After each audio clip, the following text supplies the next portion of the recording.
our desire is to bring together a place for conversation between people that are active in creating and building community. And we've got kind of a multi-tiered approach. We want to, where possible, always bring an elected official to these conversations. We don't have one today. We may have one joining us, but we're not confirmed. But our intent, our plan, is to have at least one elected from Minneapolis or St. Paul or Twin Cities at the state level or at the city or county level. Our intent is to connect with leaders from legacy institutions. What do I mean by that? Well, I think everybody recognizes Hugh Brown MLK Center in St. Paul as a legacy institution.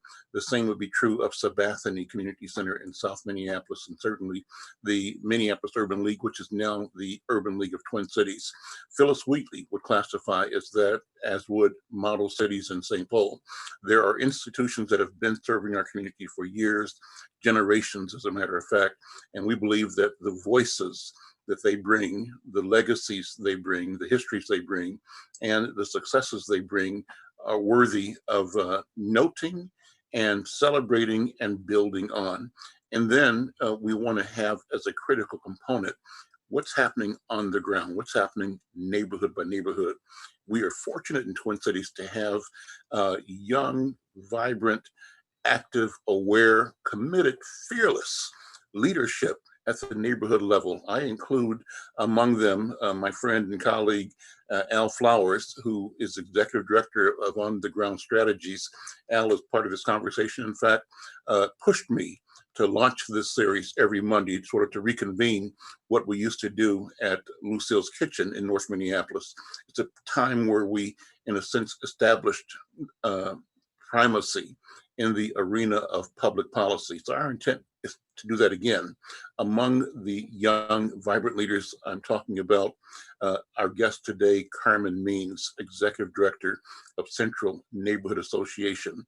And on the, I think, one or two interviews we've done, Carmen, you always leave me both inspired, motivated, and with a smile in my heart, because your intensity and your integrity, your fearlessness are absolutely to be admired, celebrated, and supported. So that's where we are. So a couple of more of your colleagues might join us today. One of the things that I note is that you're part of a cohort of maybe 6 or 7 Black women who are leading neighborhood organizations like the Central Neighborhood Organization. For example, in North Minneapolis, you have Diana Hawkins at the Hawthorne neighborhood. You have Kathy Spann over at the Jordan neighborhood. We have I haven't got her name in front of me right now. Up at the Cleveland neighborhood is a sister who's doing great work. And so there are counterparts of yours in South Minneapolis too. In my mind, this was my thinking.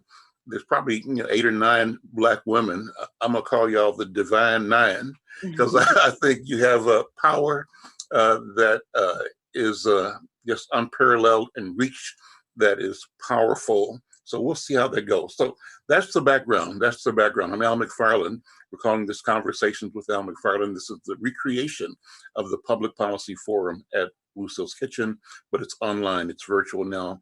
We invite you, if you're listening on Facebook, to tell somebody, like this program, share it with your neighborhood, do a watch party, turn it on so that people that connect to you can learn this or enjoy it as well. We're also on YouTube. Go to our YouTube channel, Al McFarlane, and become a subscriber. We want to go viral, and the name of the game is to do it. Start it. So Jonathan, let me start with you. Thank you for being here, Brother Jonathan. And this is informal, conversational. Al Flowers, jump in whenever you want to. Carmen, jump in whenever you want to. I'll pass the speaking around, but we're all just people here having a conversation that we think is important. Jonathan, what's happening with Hugh Brown MLK Center here in the age of COVID-19? How's that impacting what you can do and how you serve our community? Thanks, Alan. I'm glad to be here and glad to be with everybody on the webcast here. Hallie has, since the start of the stay-at-home, gone ahead and scaled back its operations. We're one of the few nonprofits that are staying open and staying active, going ahead and scaling back to the child care center, which is providing childcare for children of essential workers. And then as the certain jobs have started to open back up, we're getting those families in as well. But our biggest thing has been the food shelf. And our food shelf has continued to provide food for people across the Twin Cities. We're one of just a handful that are doing client choice still. Many of the food shelves had to switch over to the pre-packed boxes, but ours is set up so that people can still select what they need. Our staff is the one that packs their bags and boxes. People are not shopping because of the social distancing, but what we've seen is a large increase. We normally get about 5 new clients in a month. We had 108 new clients in March, 187 in April. And how many in April? How many? 87. Wow. That's over the numbers that we normally do. So we're still serving our normal clients, but we've had that much of an increase. We're doing curbside pickup. We're doing people can pick up at the center, but we're also doing delivery, which is a new thing for us, and taking it out to families that are out in the community and need the help. I was listening to news this morning, and I think it was somebody from the Fed saying, or the hospitality industry saying, that the most impacted by the loss of jobs will be people who were hired last, that's us, and people in the low wage arena, people making under $40,000 a year, that's us again.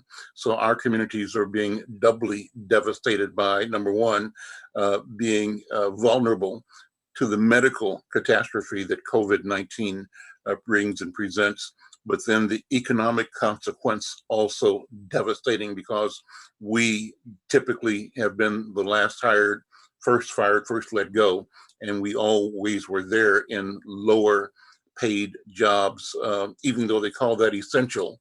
That puts us more at risk because we're doing that kind of job, but even so, our numbers for unemployment are spiking as well. What's the sense of the community in St. Paul, Jonathan Palmer, as the state and the nation talk about opening up? What kind of feelings or discussions or sense do you have how our community is going to be impacted by that? As we've talked to the people coming into the center, especially as we've talked to the families that are regulars at Halley's, we've talked to our seniors, our Magnificent Golden Agers, our Retired Men's Club. There's a lot of apprehension around the state opening up. The concern is where we are within this pandemic, and that while there's a need to go ahead and help businesses, and there's a need for people to start integrating more, the challenge becomes doing it at the right time. And a lot of people are worried that this is, again, we're starting to move faster than we necessarily need to be, that we need to go ahead and take the measures that are necessary to protect our families. As you know, we're going to be the ones that are hit hardest. So as there's this push to try to open things up and get things started faster than maybe the best timing, we're going to be the ones that feel the impact, especially the African-American community and the communities of color. We're going to be the ones that are hit the hardest. And so we're really trying to put as many measures as we can place in place to go ahead and support our families, help them, reassure them that we can help them. We have partners that can help them, model cities and others around the Twin Cities that are working hard to make sure that people have what they need. I'm Al McFarlane. This is Conversations with Al McFarlane, our Monday morning session. We're calling this the rebirth of the Lucille's Kitchen Experience. We want to have a regular check-in on Monday mornings to talk to leaders in community, activists in community, about policy issues, about service issues, about opportunities, about business. And we're pleased to have Jonathan Palmer, who's the executive director of the Hugh Brown Center. Jonathan, take a minute, because there's some people maybe online listening, watching, who don't have the background on Hugh Brown. Talk about what the organization is and what value it has historically brought to our community and how it continues to serve. Thank you. Hugh Brown is a 91-year-old African-American social service agency open to everyone, located in the heart of the historic Rondo neighborhood in St. Paul. So for over 90 years, we have been focusing in on family support services. Our early learning center was originally a New Deal program, and so it's been going that long. We have our food shelf and clothing closet. The clothing closet, of course, is not open right now, but the food shelf is. In terms of our basic needs, we provide senior services, youth enrichment, the early childhood education, a lot of the core services that our families need, as well as serving as an archive for the Rondo community. We have one that's chronicling a lot of the history. You can see on our website photos and on our Facebook, but also being just kind of that connector, the lighthouse of the community, if you will, that goes ahead and connects people into what they need, connects with, we have partner organizations like Prepare and Prosper that does free tax preparation, or Project Cheer, which does free music lessons for low-income families. So we serve as both a conduit and the historic gathering place of the African American community in St. Paul, and working hard to just make sure that people's needs are addressed. I see that Latunji Abrams has watched and given us a thumbs up for this conversation. And our friend Brett Buckner said hi to you and all of us. So Brett, thank you. Thank you so much for sharing this conversation out to your networks. Let me turn now to Carmen Means, Executive Director of Central Neighborhood Association. Carmen, good morning again. Thank you so much for being here. And I just want to tell you how much I applaud you, your work, your vision, and the intensity that you bring to serving our community. Give people a sort of Central Neighborhood 101 for those who might not know, the mission and vision. Well, Central Neighborhood it spans within the blocks of 38th to Lake Street, and also Chicago to the highway. I am also the interim director of B&O, which is Bryan Neighborhood as well, which is on the other side of 38th. And so right now, both neighborhoods, Central being highlighted in this conversation, is really in the middle of a huge, I know this is, for the lack of a better term, I'm sick of this word, but it's the real word of gentrification. So really we are in mid-swing of the fight for preserving what the neighborhood and what Southside represents, versus having the predatorial behaviors coming in, taking over their communities, such as we're seeing and experiencing right now. So our goal here, though, at Central and B&O Bryan Neighborhood, is for that we build communities that really exemplify equity. When I'm talking about equity, I'm not talking about the image in which we see the Black boy on a higher platform than the rest of the races. I'm talking about really being hands on deck, boots to the ground, and building a community that represents the origins, honors the origins of that community, which we know in South Minneapolis, in the Central area, is one of the first places in Minneapolis where that Blacks were able to purchase homes before redlining came in, before the highway came in. So how do we honor that space? How do we build that space? How do we not lose that space? So I'm down for the fight and building and having a true sense that people who are at the table, that have an equal opportunity at the table, how do we become a voice to the voiceless, being able to give opportunities to those that are marginalized generationally? And so that's the work in which we do as a neighborhood, and I have the pleasure of leading such work. Before I move on, I got to give shout outs to my two sidekicks, Alicia Smith.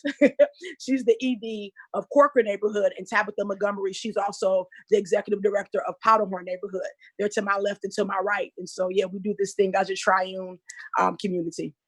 Well, hopefully Alicia has been on already. Hopefully your other colleague will be with us. And what we want is a kind of a rotation where every week somebody out of the group is here just giving updates. This is a chance to say calendar events, what's on our agenda, when our board meeting is, when our committee meetings are going to be, things you want the public to be involved in, and also a chance to press, explain, educate the community about the issues and the priorities and the challenges. Neighborhood work is interesting because it's a double-edged sword in certain ways for the Black community. I live in the Willard Homewood neighborhood in North Minneapolis. I've been here since I think I moved into my house in maybe 1973. You probably weren't born yet. I don't think you were born yet. Okay. So that's when I moved in. And so then some of my friends, elders in the community, like Liz Samuel, she died a few years ago, but she was a fiery community servant, leader, take no prisoners, activist in the community. So Liz and I would go to a meeting of a group that were trying to recreate the Willard Homewood organization. And basically, it was a bunch of white neighborhood people, most of whom were new to the community, that had this sense of entitlement, and they acted as if this was their neighborhood, which it is, but only theirs. Right. And that they had the right and the power to decide what was good and what was appropriate and what was valuable. And they also operated with a second agenda where they use the neighborhood email list, for example, as a way to communicate about what they considered suspicious activity. Yes. Well, suspicious activity was always Black people. Yeah. And so they kind of operated as a, what's the right word for it? Well, I can't, the name will come to me in a minute, but there's a term for, it's the fourth something or the fifth something. Jonathan, you may help me on this. It's a military term when you send in people to covert. Kind of covert. That's not the right word. It'll come to me in a minute. But the point is that they have this little network that, our fear was that our experiences when Black people and white people too often meet. Whites met before, and they do the business of the neighborhood. We show up, the conversation changes, and it changes about things and talks about things like, what happened at the opera last night and what happened at the dog park and things that we might not be connected to. And so we get bored and we say, okay, well, we'll see y'all because we got to deal with our day-to-day reality. And then we leave. And then they finish their business. And so it's the meeting before the meeting and the meeting after the meeting where our lives and our futures are being both determined and derailed. Absolutely. You represent an attitude that says that's not going to happen here. No, it's not on my watch. Now, I have the authority that has been given, and I don't take that responsibility lightly at all. I'm very grateful and humbled by this, let's be clear. But I don't mind fighting and being very clear about where I stand. Lean into your microphone more if you can. Sorry. Yep. And so I don't mind, make sure my volume is all the way up. I don't mind fighting or being very clear about where I stand. I was taught very young that your name is all that you have. And so for me, it's not just about my name. It's about the people that goes before me and the people that I must honor. It's not an option for me to not honor. In Central neighborhood, we did have that challenge, and most neighborhoods did. But Central, we at one point had an all-white board. As a matter of fact, some of the most predominant, huge, very large, multi-million-dollar nonprofits that you see in our neighborhood was birthed off of people being in chairs at the right position. When Black folks come to the board, a lot of time we come for conversation. When white folks come to the board, means they come for elevation. They're very strategic, and privilege has always been very strategic by the way in which it moves. So at one point, a few years before my dealings and before I got my position, Central did experience the board takeover for those reasons right there. And so in our community, we are now suffering the aftermath before they were caught, quote unquote. And I think one of the biggest things is they came with the mask of allies. And when we come in the mask of allies, now there is some white folks that are allies with you, but we have to be careful for mistaking allies as friends. And so we can mistake you as friends in many cases. This is not all cases. Our guards are down. So then the community came in and shut it down. So Central was shut down for quite some time before leadership came in with integrity and took over. The challenge was the damage was already done. The friends and the networks had already happened. The good boy clubs were already established. So literally down our street, Chicago, if you stand on one side, it's clear who got the money. And you stand on the other side, it's clear who's been there for quite some time.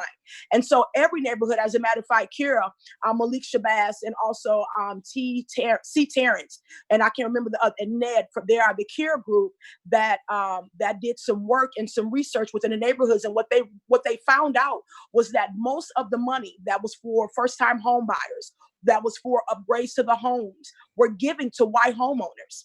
As a matter of fact, I think over 80% of that money was given to people who really didn't need it. And I don't care whether you're white, Black, green, or yellow. If you need the funds, it's available for you. My challenge is when you take those funds and use those for manipulation and then for places of power and take it from people who actually can eat off that money for a means of survival. So yes, there's a lot of aftermath, a lot of cleanup.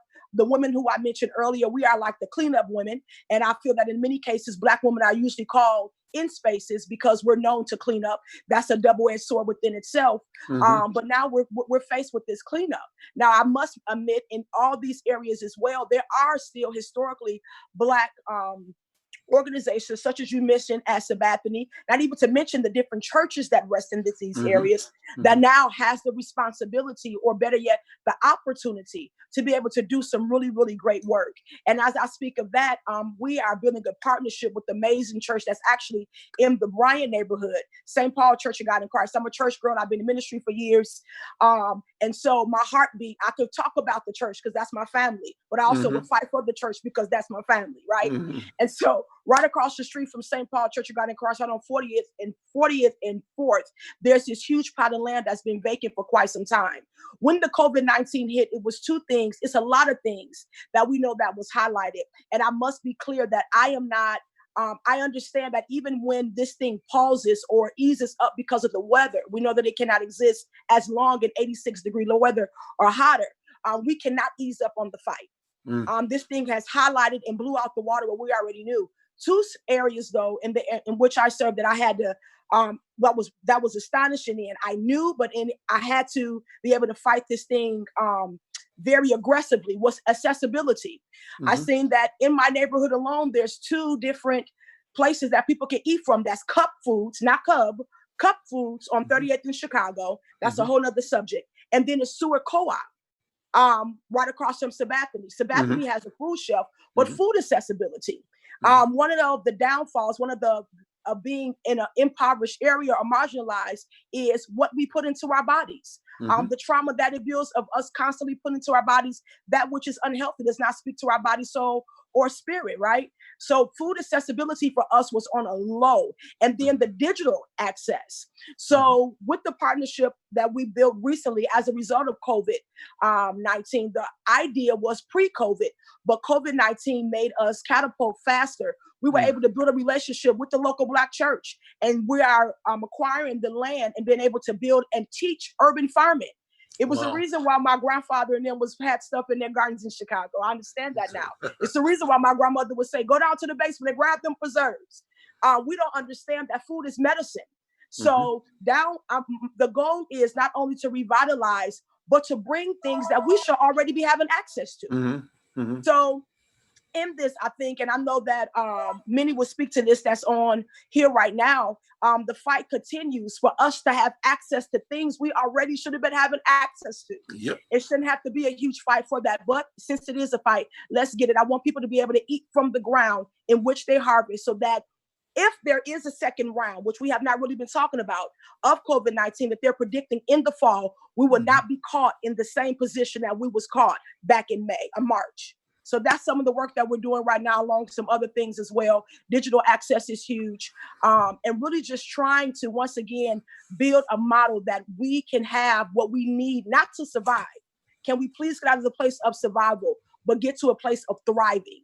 How do we go from survival to thriving as a community? And that's some of the work in which the efforts that I'm putting in right now, that we as a community is putting in right now. Great. Last Wednesday, we had Professor Steve Rogers, who is a retired Harvard Business School educator, professor.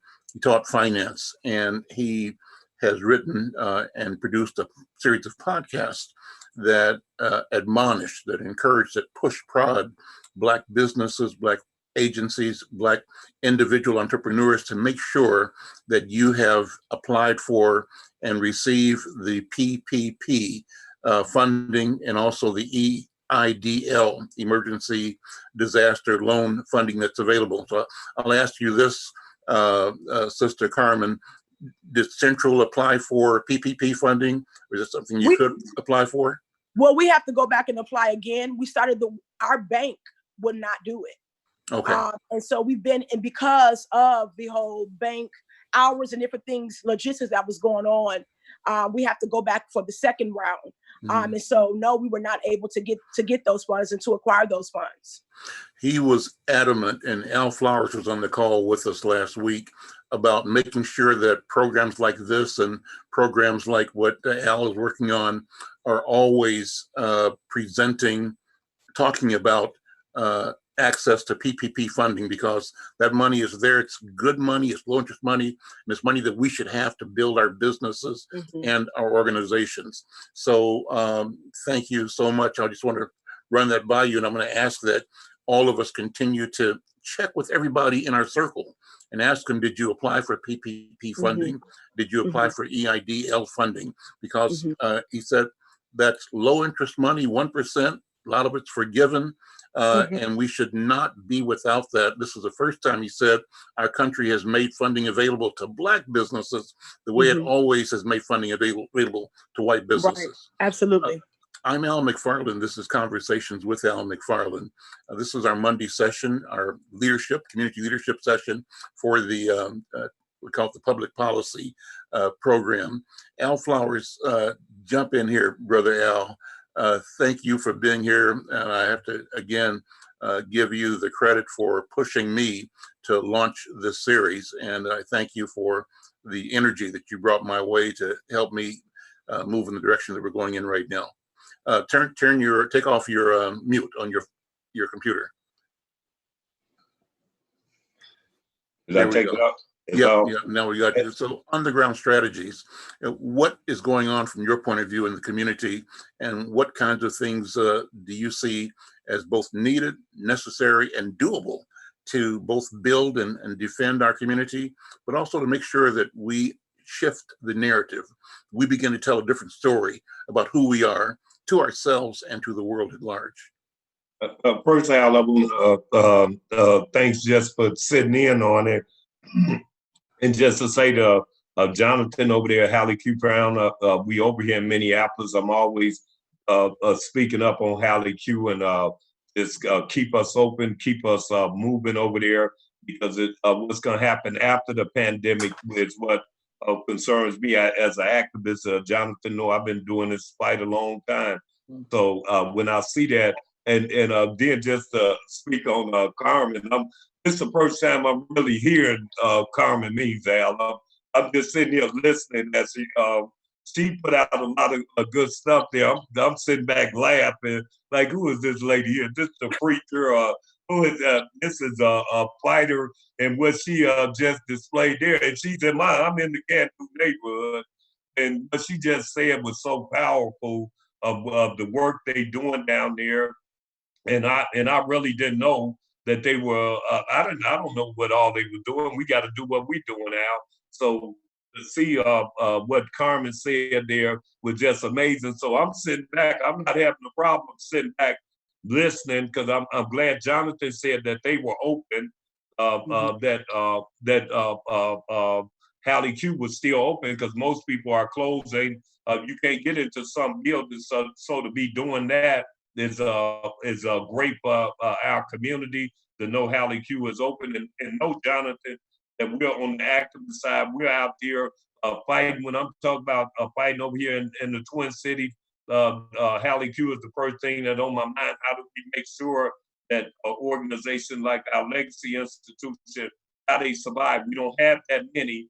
And so people like Carmen needs to know about what you're doing over in St. Paul. She needs to know we got the Urban League, what Al said about the Weed League. She's also a new board member to Sabathani that you she probably had her first meeting, but that's something that needs to be known.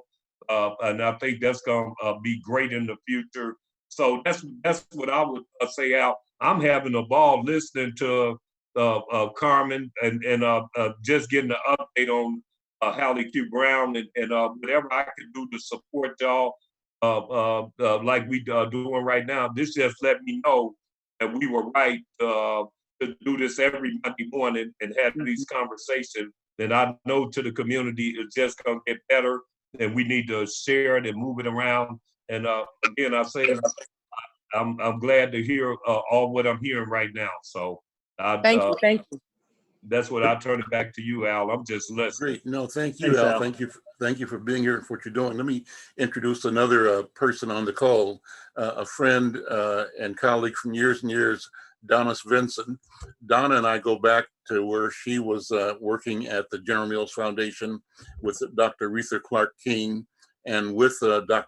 King reached out and became one of the driving forces for the Hawthorne Huddle, which met for like 20 years, I think, Donna, for some number of years, where they had weekly or monthly convenings of different sectors of the Hawthorne community, and that convening supported by General Mills, showing a presence that was both necessary, important, and appropriate. Donna is now leading an organization called Serve Minnesota, and also is still active in the Hawthorne and Jordan community. So Donna, good morning. How are you? Good morning, and thank you for this opportunity to be here. It's good to see everyone, and I know that at one point in time in my former life, I've met with Jonathan, and good to see you, Al, and so just really happy to be here, and very, very just so proud to be back in community work, and really what you're doing here is very important. I just wanted to speak very briefly to the work that we're doing at Serve Minnesota, because you know, people may not be familiar with that name, but they are familiar with the work that we do through AmeriCorps programming, which we often call Domestic Peace Corps. And, you know, we have folks across the state, all over the North Side, doing intensive community service at nonprofits and schools. We have lots of folks working at Nellie Stone Johnson and Ascension and all the schools on the North Side. They're at public agencies and community-based and faith-based groups across the state. So these are folks who commit at least a year of their time to serve in the communities, and they frankly come from all backgrounds, from ages 8 to 80-year-olds we have serving in schools. All of our work is generally around closing the gaps for kids in school. So we've been trying to close these opportunity gaps for kids who are struggling in reading and math through 2 programs, Reading Corps and Math Corps. So we continue to do that work. But one of our mission in addressing critical community needs means that we're able to be responsive to issues as they arise. So when opioid, we all know we've had a long time substance abuse, issues in all of our communities. But as opioid kind of, got the spotlight. So a few years ago, we started a program called Recovery Corps, where we're working with people who are coming out of treatment to get them on a path for success in their lives as they recover. And then we just launched something called the Emergency Response Initiative, and that's to help communities around the state as we're all dealing with the fallout from COVID.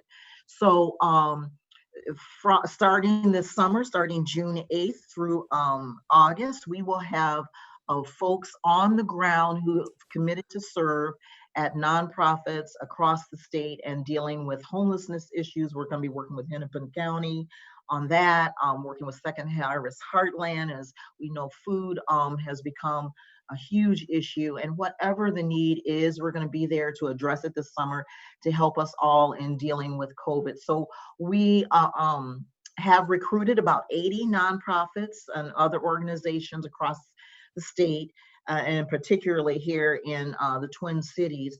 But we're also recruiting folks to serve as members over the summer.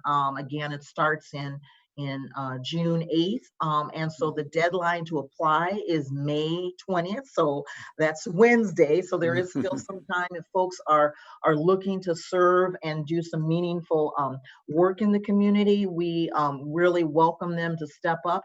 And I will put some information out there if I can share that for folks where they can go and apply for these positions. And again, these roles are in the summer for COVID, but there will be more positions that we're going to try to fill as we try to help all of our kids just close those gaps that have gotten even wider since schools have been closed. So Donna, you should tell our viewers now how they can connect or where they can call or email to get the information for the website. And then on the group chat here on the side, you should put the information in. We can try to share that with people later on as well. But tell people first how they can connect if they want to become a volunteer or to be part of the serving mission that you have. How do they connect with you, with Serve Minnesota? Correct. And I'm gonna put that information, post that on the chat line, and then let me just give you really quickly the email address to go to. And here we go. Just want to make sure I do give you the correct email address. And that is, so for just in general, for serving in any of our programs, reading or math, that website is www.readingandmath.net. So that's all one word, www.readingandmath.net. And then for our emergency response, if folks are interested in helping us recover from COVID, that email address is www.serveminnesota.org.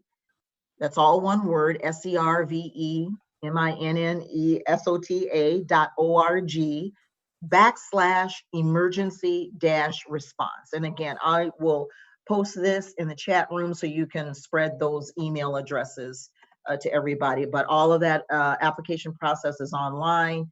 And the other thing I want to just indicate is that it is paid opportunities. So there is, people are paid monthly, it's a stipend. And then there's other benefits, healthcare, if folks need that for serving. There's daycare assistance that's provided. So there are some really concrete, great benefits that go along with this level of community service.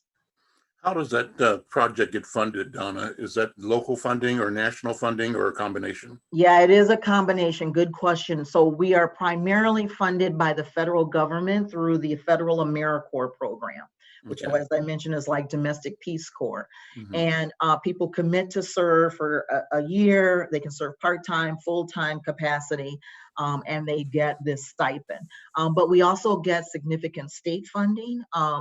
And then we also have private funding from local foundations and other private funders, corporate funders, and so forth. That is the whole mix.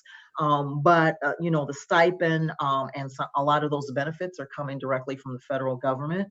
The other benefit that's really important for a lot of folks is, especially in this time of transition, is we're all trying to figure out what's next. Career-wise and otherwise. We also offer a very significant education award. So if folks serve, they can get money that they can bank. And once they complete their service, and they can use that for either student loans or to pay tuition for programs, and whatever that is, you know, any kind of post-secondary education that they're pursuing. And then if you're old like me, and if you're old like me and 50 plus, you can gift that education award to your grandkids or to your kids. That's innovative. It's innovative. You know, and so I'm thinking that in the economy that we're moving towards, with the high impact unemployment in our community in particular, what are we going to do in the future to figure out different ways to employ people? A lot of the manufacturing and office jobs will not come back. And so what will people do? And I have the notion, Donna and Carmen and Jonathan and Al, that we need to be thinking about hiring, funding people to navigate and to support for other people, neighbors, even if it means eventually, like, so the tragedy in classrooms in historically is a teacher and 35 students, right? A teacher and 20 students. We ought to be moving towards where we have a teacher and 5 students, or 5 or 6 or 8 or 9 or 10 parents in a classroom supporting that teacher, the master teacher, with engaging children for the development and growth of those children. What do you think lies ahead in terms of how we engage? Donna, you first, and then Carmen. Yeah, and you know, I will just say, and I'm sorry, I'm typing in just all that contact information in the chat room, so you have that to pass along. But you know, that's one of the beautiful things about community service through AmeriCorps, is that we're finding that there are a lot of people who are in transition, and they're trying to figure out what's next. And so this is a really good opportunity for them to figure out if you think you want to teach, for instance, or be in education. You're working, you get that direct in the classroom experience by serving as a reading or math core tutor, working one-on-one with students, working directly with teachers. You get that lived experience that's so critically important. It helps you in building up your resume. It helps you in just making connections, getting that job experience that is so critically important in figuring out what it is you want to do. The same goes for recovery. There are a lot of folks who want to be peer-to-peer counselors, and this is a great pathway to do that. So we've always seen AmeriCorps as filling both needs in terms of filling what's really needed in the community to serve those gaps for kids, like I said, the opportunity gaps that exist in other areas, as well as really providing people with the training that they need. And a lot of folks know that we have rigorous training that we offer and experience, on the ground experience. And so many employers see that you have AmeriCorps as a background and experience, and that means something. So I think that, community service is only one piece of the puzzle in how to help people to get on a career path or on a track, especially during these uncertain times. Carmen, what do you think about reimagining work and reimagining service and figuring out ways to get people into earning money, being of service to their neighbors, their families, their friends, their community? What do you think about that? I have several thoughts. One thought that has been coming to mind for quite some time. I think that we use words like reimagine, but if we would just rewind, and what I mean by rewind is, how do we go back and claim things that we've already done historically that has worked for us? So when we're talking about school systems and our kids being in classrooms of 35, what would it look like if we go back to the settings in which our elders taught us? There are plenty of ways that homeschool does not have to be that one-on-one or your child. I have a 12-year-old and he cringes at the thought of homeschool because he thinks of socialization. So he's like, Mom, no, that's not going to work. And it may not work for him. But for the public school system, because it is once again birthed out of a place of our history and our background and our roots are not able to be practiced with what the traditional learning system, and a lot of our kids, the system is failing them.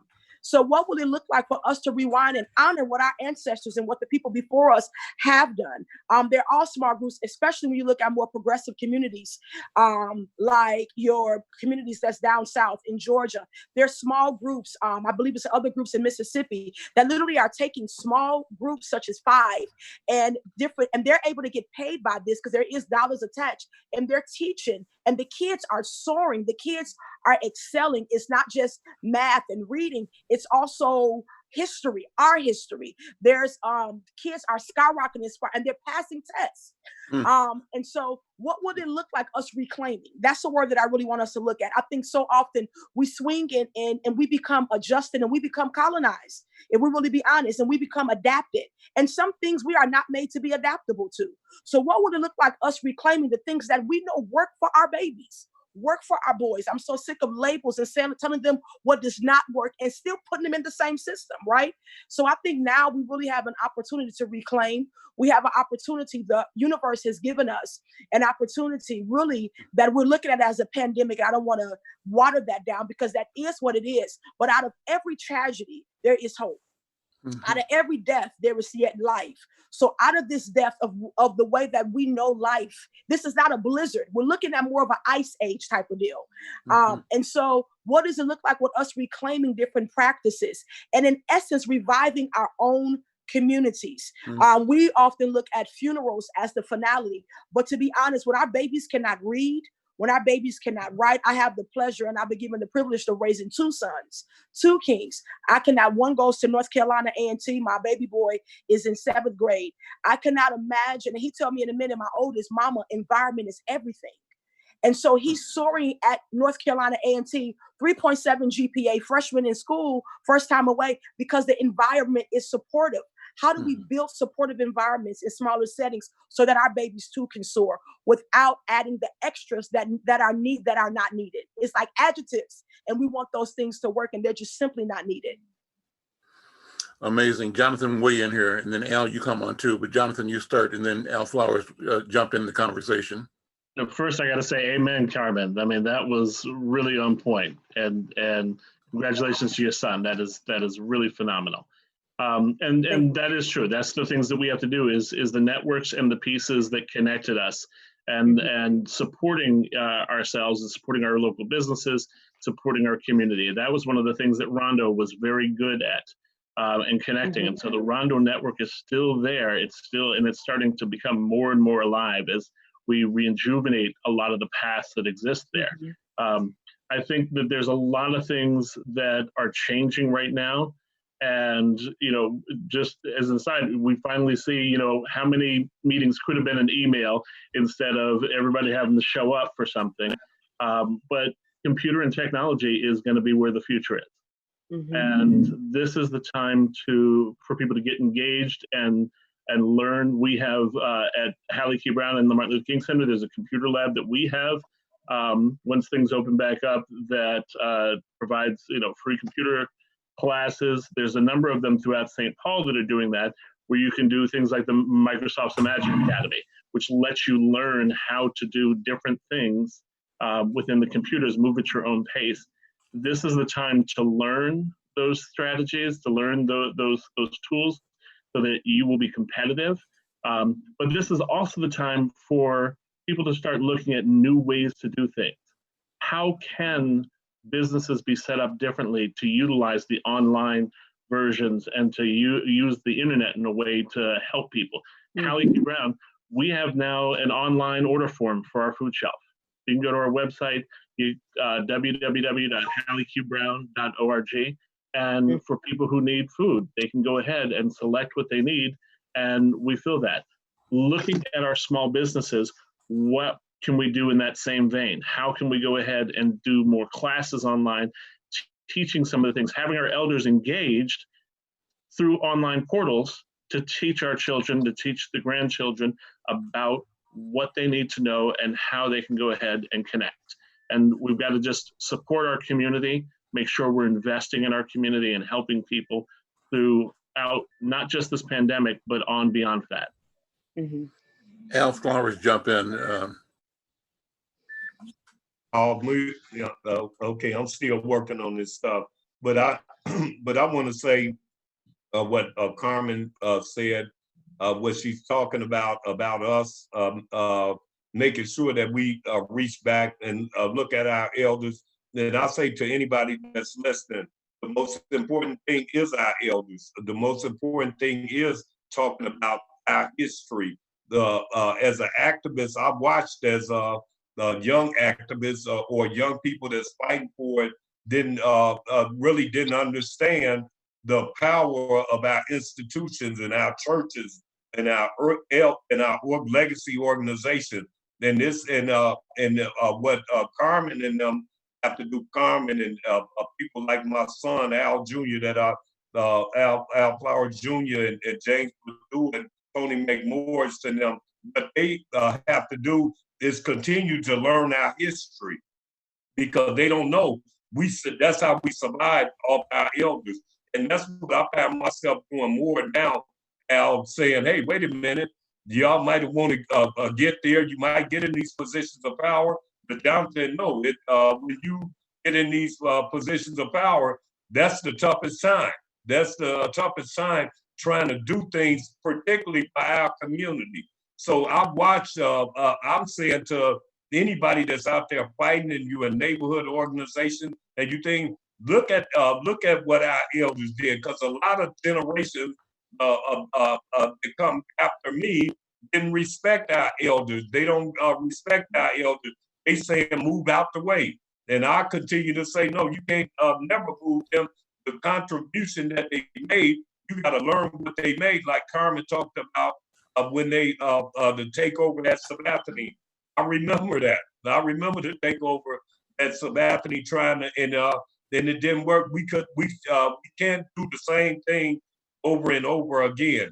So when you talk about the schooling, the education, it's gonna come from us. We've been fighting that fight for over 10, 20 years of fighting the same thing, lawsuits, education lawsuits, and then they come right back into something now. So I hope the people that's coming up, because I'll be watching, I'm gonna keep doing what I do, but I'll be watching, and the respect for all of us, for our elders, our legacy institution, our Black churches. That's where we're going to get it from the Black churches, legacy institution, and we got to stand behind those institutions like Hugh Brown, like the Urban League, and we have to fix it, and we have to work with things like Sister Donna is doing. And I know I just wanted to make one comment about the homeless and things like that, and see if Sister Donna can answer the question. They're talking about putting millions of dollars into hotels in Hennepin County, building hotels for the homeless. Is that the right way? You seem like you're in that field. Is that the right way for us to go to spend the money on build hotels? Because to me, it feels like you're just going to start another Harbor Light, a Drake, a hotel, or something like that. Or is it another investment that they can do within our community that we can use for housing and affordable home ownership, affordable housing, instead of putting that? Because if they use the hotel, they're going to dump millions and millions of dollars.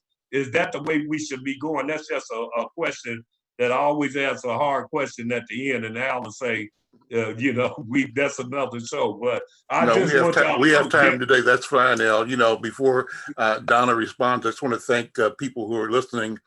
Senator Jeff Hayden is watching. He might have a chance to jump on the call. If you do, Senator Hayden, please, we'd love to have your voice. But Dr. Breveda Garrett Akinsanya is also watching, and Reva Chambliss, Stephen Wilson, and Karen Garner Ali.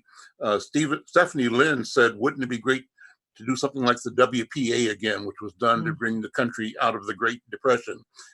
She said, except for working together with and for our neighborhood and our neighbors, serving each other. And then Lois Stewart, thank you, Lois, for watching, said, when you mentioned St. Paul Church of God in Christ, she said, I've got friends that go there.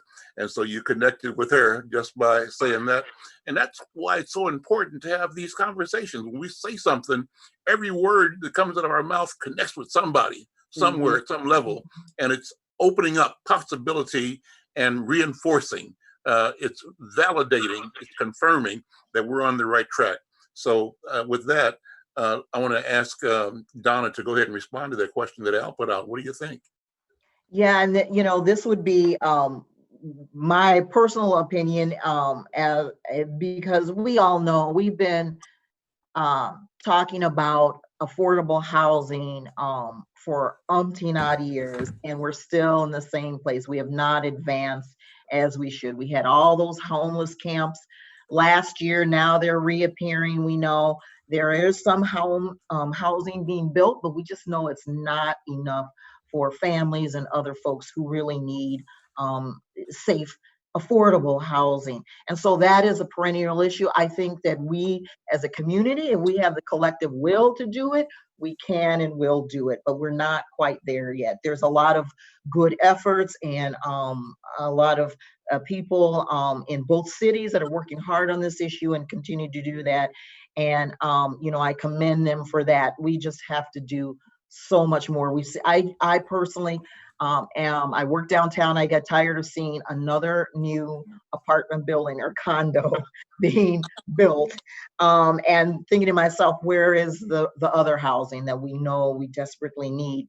I will say that from what I understand, and I am not, a public official. I'm not working with the city or with the government, and I do know, though, at this point for Hennepin County, they're looking at temporarily moving people into hotels, just because of the crisis, the pandemic, and to make sure that people are socially distant and stay safe. So as far as I know, this is a temporary measure, and we at Serve Minnesota, as an AmeriCorps program, are there to partner with the community and what the needs are. So we are partnering with Hennepin County in this case to help with, whatever is needed in getting people safely placed at this point temporarily in hotels. But you're right, and I don't think that anyone, the mayors or other Hennepin County officials think that this is the permanent solution. But this is just a temporary solution to try to keep people as safe as possible, because we also see that these tents are cropping up again all over both cities, frankly, and it's a frightening prospect when that happens. But we've got to make sure that all of us are safe until we have a vaccine for this this virus. We've got to make sure that all of us are safe. So from my understanding, this is a temporary, stopgap measure and not a long-term solution. But we all know from back to my days when I was a reporter, back in the 80s, I was covering this issue of housing and homelessness and getting affordable housing, and there's been monumental efforts, but we're just not where we need to be. There's no reason that in a state like Minnesota, in our country, that so many people have no place to live, safe place to live, and that their supportive services aren't there for them. And can I speak to that too? Before you go, Carmen, Jonathan, St. Paul has been dealing with the question of homelessness and construction to respond to that challenge. What can you tell us about St. Paul? I know that a number of groups, we have not been directly involved with the homeless question. I know it is something that it is very much in the mind of the community, looking at the ways in which it can be addressed, but also looking at the way to support people within the community. So it is something that is heavy on the mind. A lot of the neighborhood organizations also are looking at what they can do to strategize and support community. Carmen, go ahead. I do some outside work. And one of the work, as a matter of fact, that I do is with a local program that's downtown St. Paul. And so I know for sure that Ramsey County has a duplicate program that they are housing young people from 18 to 25. One of the challenges is, number one, to have anyone of the same struggle, if you will, or the same people who are generationally experiencing homelessness constantly, chronic homeless in the same place. That can be very dangerous. And what Ramsey, I know, has done that is not well, they begin to staff it with the wrong people. And so any program that may be well attended, and I don't know when we're going to get tired of giving people fish. There's a much deeper problem that we are being faced with right now, but we like to clean up streets and make it look good, even though it's still poison inside of our walls. So with that, though, what happens is they contracted with the Park and Rec, and the Park and Rec are not boots on the ground programs. Al Flores definitely can speak to. There are people who may not have what we call the formal credentials, but as far as the relationships, as far as knowing how to deal, as far as knowing how to make environments and energy safe, they have those abilities. They go in and put fires out. Those people are not then put into these projects. They are not consulted in these projects. We have the people with the credentials, but without the experience, without the relationship piece. And so what happened is you deepen the problem. And so last night I had to be called to work with one of the youth or what have you, and they're a young adult. But the challenge, once again, is it's a Band-Aid. And so it becomes a harvest of a much bigger issue. And so we can look at, it's going to be exactly what Mr. Flowers have stated, another Harbor Lights, if that is looking at being a permanent place of housing.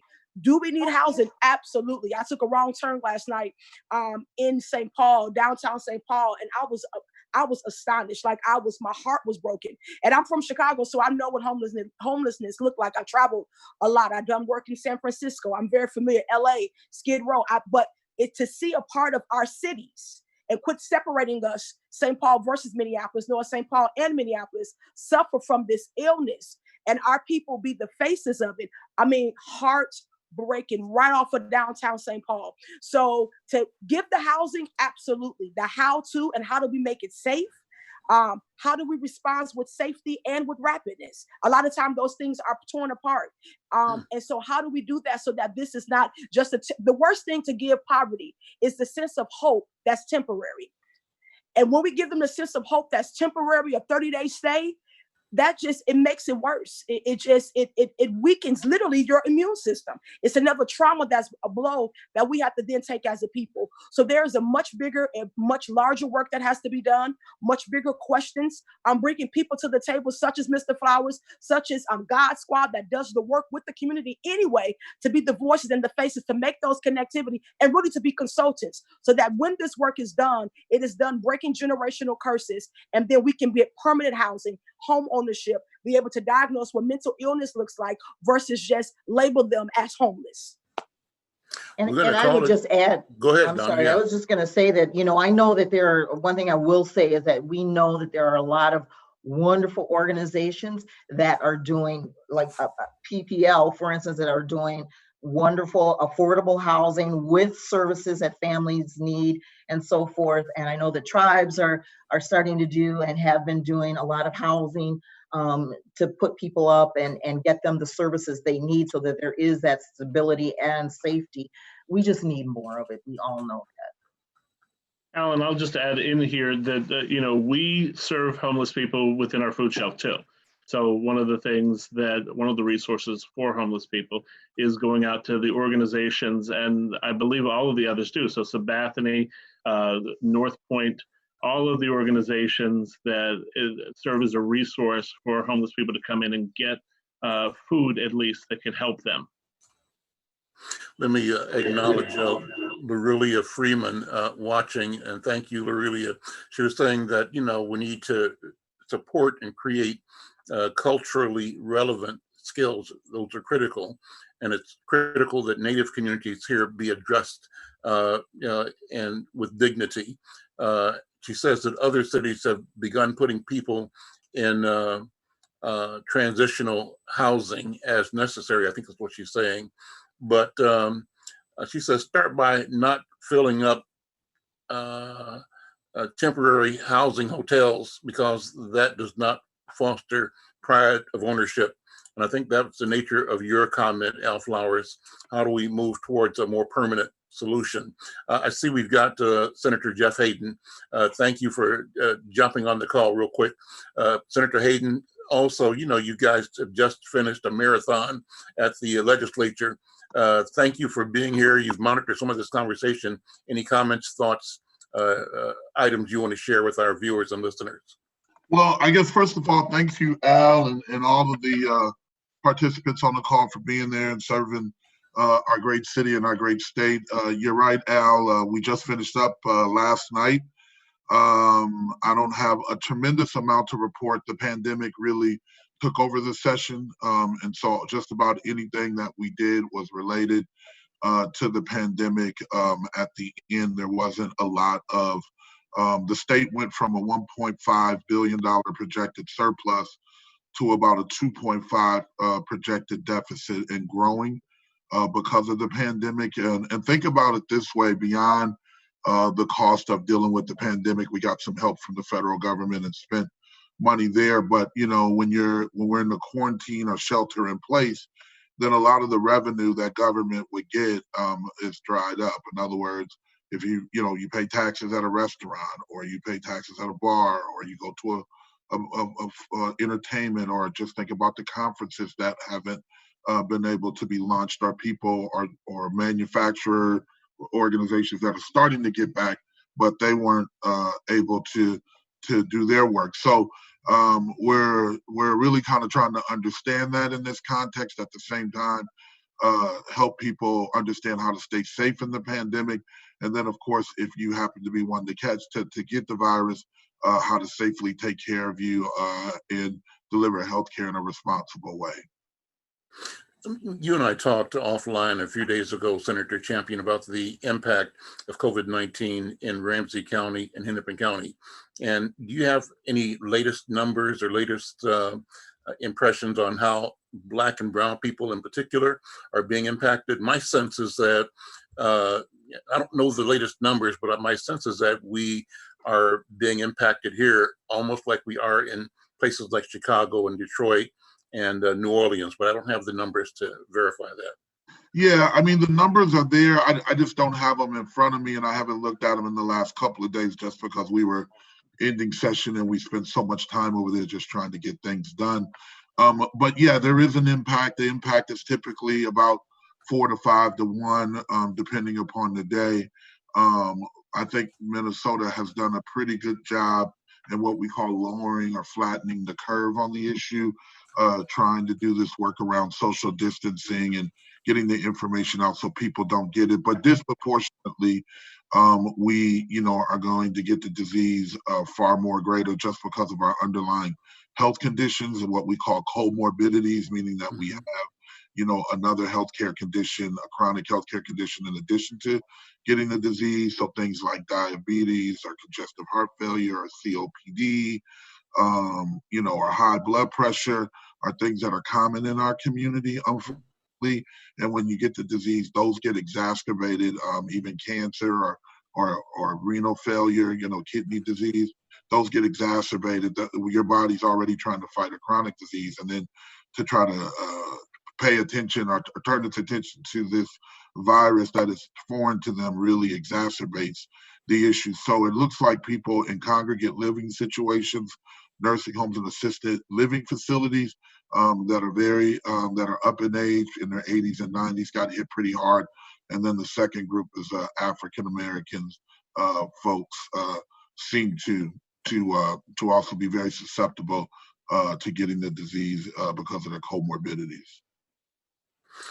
Any final words here, Senator Champion? Let me have you respond to this. I want to, as an African American, a Black man who's over 70, number one, say that this is personally concerning to me because I have had congestive heart failure as a condition. I have hypertension as a condition.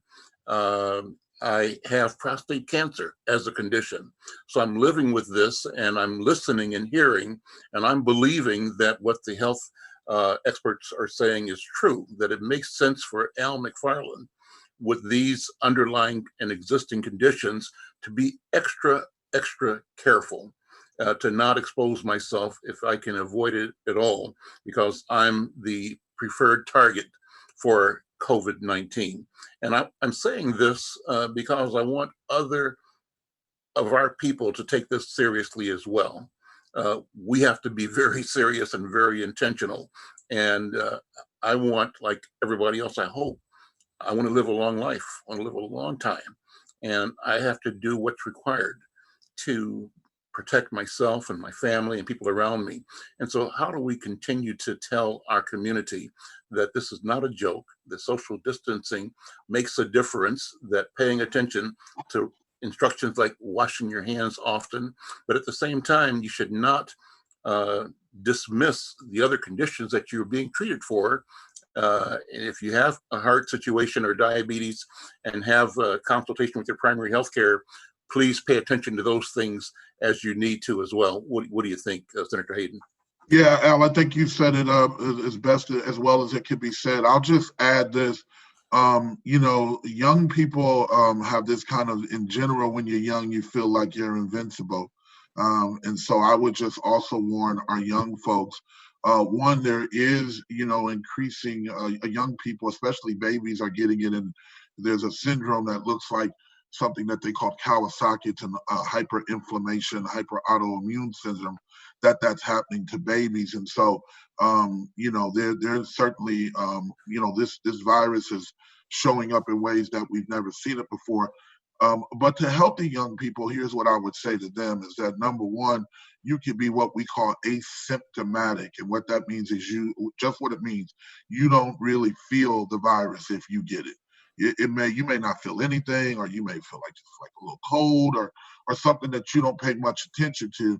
And so when young people go and congregate and don't follow social distancing guidelines, and that's, aren't necessarily washing their hands and kind of doing things that young people do sometimes when they get together and party.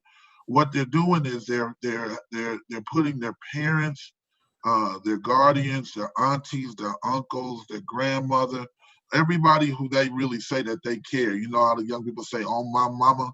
Well, that's what you're doing. You're putting it on your mama, and they may have a chronic condition. And so the very person who you love the most, the very person who you walk around often in the streets and say, "Hey, this is, you really strong, and you'll swear about this on your mother, on your father." Well, you'll ultimately could give it to them and put them, and even if you survive the disease, saying the person that it attacks, it really has a debilitating effect. It takes a long time to come back. If you happen to go to the ICU or get on a ventilator, most people who do that, their lung capacity is decreased by 30%. The chronic conditions really kick in and are exacerbated.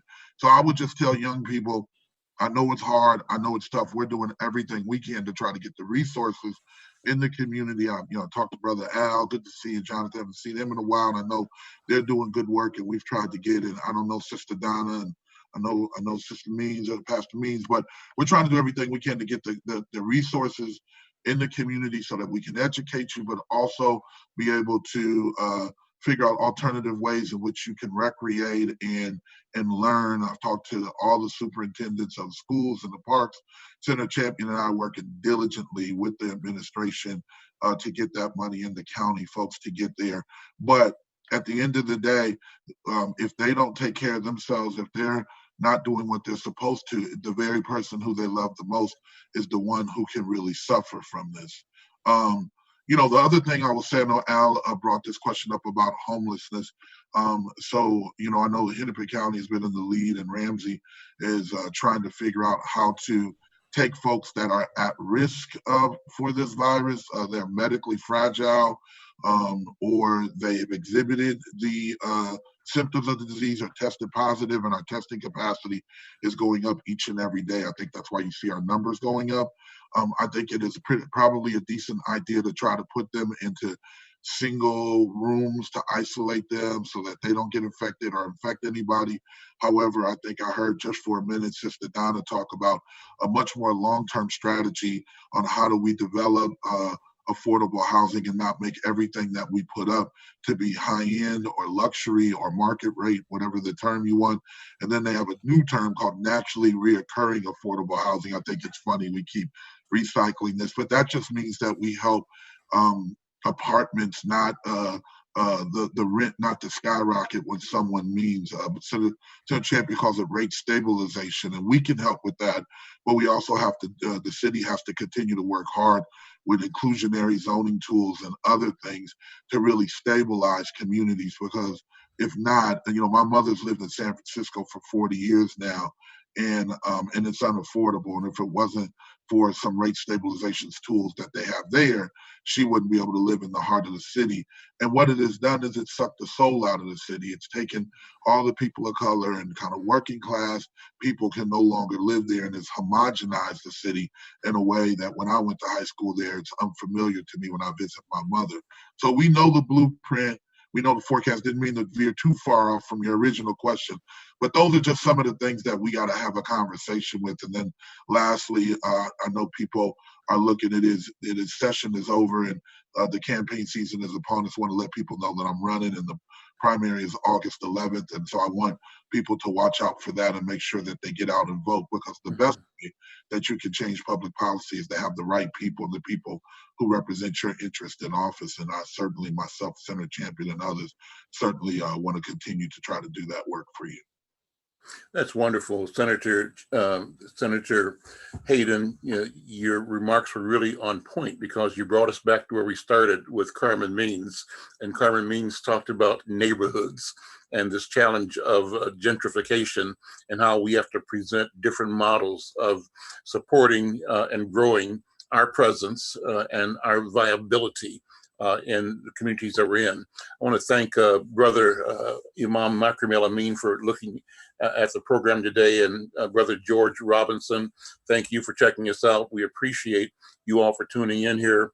We ask if you watch this program on Facebook or YouTube.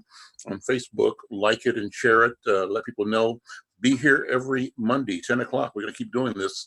We are recreating what we used to do in North Minneapolis called the Lucille's Kitchen Public Policy program, but this time we're doing it virtually, and we want to have as many people in the world as possible tuned in. So you can do your part by liking, by sharing, by starting watch parties. You can also watch us on YouTube. We'll be expanding the capacity to generate it across Twitter and across Instagram as we go down the road. I want to thank all of my guests so much for being here today. Jonathan Palmer over at Hugh Brown in St. Paul, Donna Vincent at Serve Minnesota, Al Flores, Underground Strategies, a motivator, organizer. I call him the field marshal for the movement here in Minnesota, and Sister Carmen Means. She had a name for the three of you and your colleagues, and I'm elevating that to the Divine Nine. I see your leadership and your passion as just a powerful, powerful asset. So I applaud you and I support you. And obviously our leader, Senator Jeff Hayden. Senator Hayden, thank you for the fierce leadership you provided to our community and the service you provide to our community. Obviously, we want to make sure that you continue to serve our community in the style that you have. So thank you all. We'll see you all next Monday for the next edition of the Town Hall Conversations Public Policy Forum right here on Facebook. I'm Al McFarlane. We'll see you. Thank you so much. Thank you. Thank you, Al. Thank you, everyone. Thank you, everyone. Thank you. Thank you.